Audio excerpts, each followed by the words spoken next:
मोकामा में उपचुनाव हो रहा है, गोपालगंज में उपचुनाव हो रहा है। मोकामा की लड़ाई भी दिलचस्प है, गोपालगंज की भी लड़ाई दिलचस्प है, लेकिन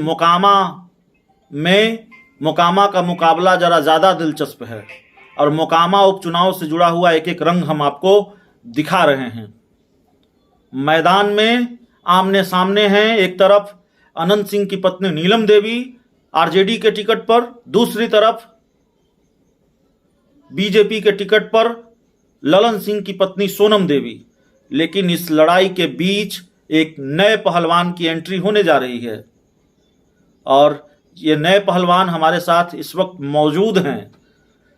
निर्दलीय चुनाव लड़ेंगे, बिना किसी राजनीतिक दल के टिकट के निर्दलीय मैदान में उतरेंगे। कभी रेलवे में नौकरी किया करते थे, राजनीति में एंट्री कैसे हुई, और जब दो बड़े तगड़े उम्मीदवारों के बीच आमने सामने की लड़ाई है तो इस लड़ाई में ये कहाँ खुद को पाते हैं।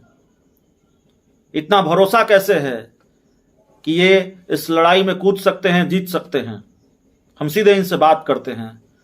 क्या नाम बताया था सर आपने? मैं कुमार नवनीत हिमांशु हूँ। मैं मोकामा पश्चिमी जिला पार्षद 45 का हूँ। मैं मोकामा की यह जो दृश्य है उससे स्पष्ट है कि इन दोनों के बीच में हमने लोजपा से टिकट की मतलब की गुहार लगाया था, लेकिन हमें क्यास नहीं पूरी होगी। मैंने निर्दलीय चुनाव लड़ने के लिए मन बनाए हुए हैं और चुनाव लड़ूंगा। चुनाव लड़ेंगे, लेकिन आप जानते हैं एक तरफ नीलम देवी है, अनंत सिंह की पत्नी हैं, दूसरी तरफ ललन सिंह की पत्नी सोनम देवी मैदान में हैं। तो दो तगड़े उम्मीदवार, अनंत सिंह पहले से वहां से जीतते रहे हैं। तो ऐसे में इस लड़ाई में आप खुद को कहां पाते हैं, कैसे जीतेंगे चुनाव? यहाँ की तमाम जनता ये दोनों को नकारने के लिए तैयार है जी, इसलिए कि ये दोनों बाहुबली हैं और ये दोनों को जनता ने नकार देगी।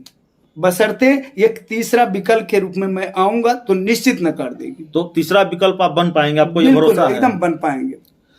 थोड़ी पृष्ठभूमि बताएं। आपने हमें बताया कि आप रेलवे में नौकरी किया करते थे, फिर राजनीति में एंट्री कैसे हुई? सर, मैं एक गरीब परिवार से लड़का था। मैं रेलवे में नौकरी करता था, लेकिन हमारी रामविलास पासवान जी से काफ़ी नज़दीकी होने के कारण उनके लिए कविता वगैरह भी लिखा करता था। उनसे पटना में रह करके उनके नज़दीक थे, मैंने कविता वगैरह लिखता था। कंजूस लिखे थे, रामविलास पासवान जन्म लिए भगवान स्वरूपी रामविलास पासवान लिखे थे। ऐसे कई कविताएं उन पर लिखते थे। एक छोटी सी कविता आज भी मुझे याद है जिसमें हम लिखे थे, रामविलास पासवान जी के प्रति लिखा था, जन्म लिए हैं भगवान स्वरूपी रामविलास पासवान। आज मैंने ऐसा लिखा था, मतलब दलित पर भी लिखा था, पुकार पर भी लिखा था। हम एक छोटी सी लिखा था,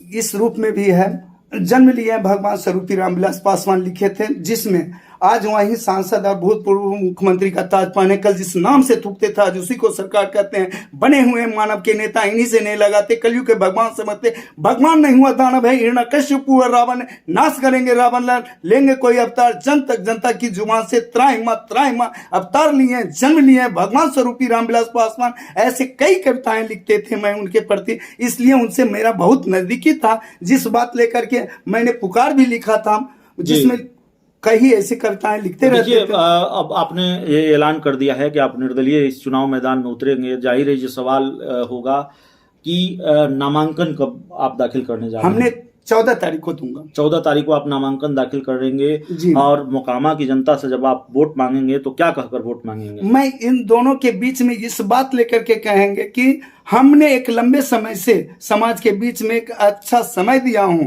हम अपना परित्याग करके रेल से नौकरी छोड़ के आया हूं। मैंने कई मतलब कि गरीब असहायों के बीच में मतलब कि हमने लड़ाई लड़ा हूं, जिसके लेकर के हमें निर्दोष को जेल तक भेज दिए। 3 बच्ची का बलात्कार हुआ था जिसमें हमने उसका मदद किया, उसके बदले में हमको कुल मिलकर के जेल में रखे थे। 8 महीना जेल में रहे हैं। इस सब सारी बिंदुओं को रख करके वहां पर मैंने लड़ाई के लिए मतलब मुद्दा क्या होगा, किस मुद्दे पर चुनाव लड़ेंगे? हम विकास की बात करूंगा। विकास की बात जी, मोकामा की धरती पर तमाम जो कंपनियां पूर्वत में थी सारा का सारा ठप पड़ा हुआ है, कोई इस पर नहीं करता है। सारे लोग जाते हैं और केवल अपना विधानसभा में किसी तरह के मुकामा की बात नहीं करते हैं। लेकिन विकास की बात तो सब करते हैं, ऐसा क्या नया होगा जो आप करने जा रहे हैं? बहुत वैसा परिवर्तन मैंने कर दूंगा। अभी अभी मैंने मोकामा की धरती पर एक नया मतलब कि मैंने डाक बंगला का मतलब कि निर्माण करने की बात किया हूं, जो मतलब कि हमारे कुमारी स्तुति जी ने देने की बात कर दी है, जो 6.5 करोड़ का मैंने लागत से बनवाने की बात कर रहा है, जो आज तक जो 75 साल देश की आज़ादी के बाद भी आज तक कोई डाक बंगला की बात नहीं किया। कितने MP MLA MLC बने लेकिन कोई बात नहीं किया। लेकिन मोकामा की धरती पर डाक बंगला बनाने के लिए हमने सारा जगह गुहार लगा दिया और बनने के लिए चल रही है। तो चलिए देखिए, हमारे साथ ये नए पहलवान हैं और मोकामा की लड़ाई में अब कूदने वाले हैं। 12 तारीख को आप नामांकन दाखिल करने जा रहे हैं। जी। तो 12 तारीख को आप नामांकन दाखिल करने जा रहे हैं। 14 तारीख को 14 अक्टूबर को नामांकन दाखिल करेंगे और दावा यह है कि नए विकल्प के रूप में ये होंगे और मोकामा की जनता इन पर भरोसा करेगी और मोकामा को एक नया विकल्प मिलेगा। इस पूरी रिपोर्ट में, इस पूरे इंटरव्यू में इतना ही। बहुत बहुत धन्यवाद।